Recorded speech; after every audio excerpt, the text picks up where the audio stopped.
పరిశుద్ధ గ్రంథం నుండి అపోస్తలుడైన పౌలు తెస్సలోనికీయులకు రాసిన 2వ పత్రిక 3వ అధ్యాయం చదువుకుందాం. ఇప్పుడు ప్రార్థన. తండ్రి, కుమార, పరిశుద్ధాత్మ, నీకే వందనాలయ. తండ్రి, ఈ సమయంలో నీ వాక్య ధ్యానం చేయుచుండగా తండ్రి, మాకిచ్చిన ఈ శ్రేష్టమైన సమయాన్ని బట్టి నీకే మహిమ చెల్లిస్తూ యేసయ్య పరిశుద్ధ నామం అడిగి వేడుకుంటున్నాం మా తండ్రి. పరిశుద్ధ గ్రంథం నుండి అపోస్తలుడైన పౌలు తెస్సలోనికీయులకు రాసిన 2వ పత్రిక 3వ అధ్యాయం చదువుకుందాం. తుదకు సహోదరులారా, మీలో జరుగుచున్న ప్రకారము ప్రభువు వాక్యము శీఘ్రముగా వ్యాపించి మహిమపరచబడు నిమిత్తమును మేము మూర్ఖులైన దుష్ట మనుషుల చేతిలో నుండి తప్పింపబడు నిమిత్తమును మా కొరకు ప్రార్థించుడి. విశ్వాసము అందరికీ లేదు, అయితే ప్రభువు నమ్మదగినవాడు. ఆయన మిమ్మును స్థిరపరిచి దుష్టత్వము నుండి కాపాడును. మేము మీకు ఆజ్ఞాపించు వాటిని మీరు చేయుచున్నారనియు ఇక చేయుదురనియు ప్రభువు నందు మిమ్మను గూర్చి నమ్మకం కలిగి ఉన్నాము. దేవుని యందలి ప్రేమయు క్రీస్తు చూపిన ఓర్పును మీకు కలుగునట్లు ప్రభువు మీ హృదయములను ప్రేరేపించునుగాక. సహోదరులారా, మా వలన పొందిన బోధన ప్రకారము కాక అక్రమముగా నడుచుకున్న ప్రతి సహోదరుని యొద్ద నుండి తొలగిపోవలనని మన ప్రభు అయిన యేసుక్రీస్తు పేరట మీకు ఆజ్ఞాపించుచున్నాము. ఏలాగు మమ్మను పోలి నడుచుకునవలనో మీకే తెలియను.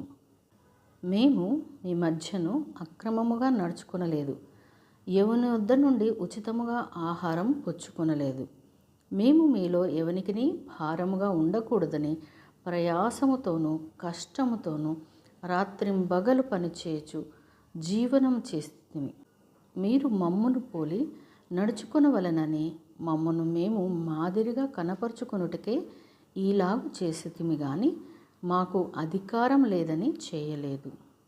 మరియు మేము మీ వద్ద ఉన్నప్పుడు ఎవడైనను పని చేయనొల్లని ఎడల వాడు భోజనం చేయకూడదని మీకు ఆజ్ఞాపించితిమి కదా. మీలో కొందరు ఏ పనియూ చేయక పరుల జోలికి పోవచ్చు అక్రమముగా నడుచుకొంచున్నారని వినుచున్నాము.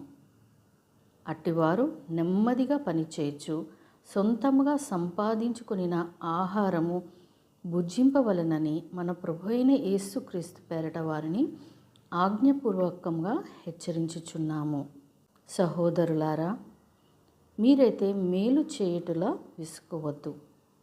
ఈ పత్రిక మూలముగా మేము చెప్పిన మాటకు ఎవడైనను లోబడిన ఎడల అతనిని కనిపెట్టి అతడు సిగ్గుపడు నిమిత్తము అతనితో సాంగత్యము చేయకుడి.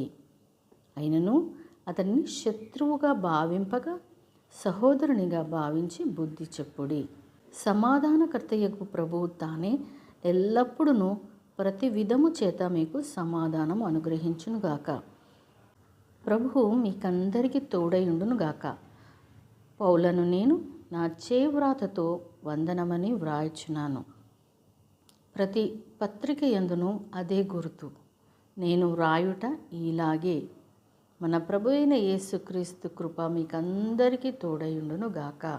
దేవుడు తన పరిశుద్ధ వాక్యంను మనందరి వినికిడిలో ఫలింప చేయును గాక. ఆమెన్.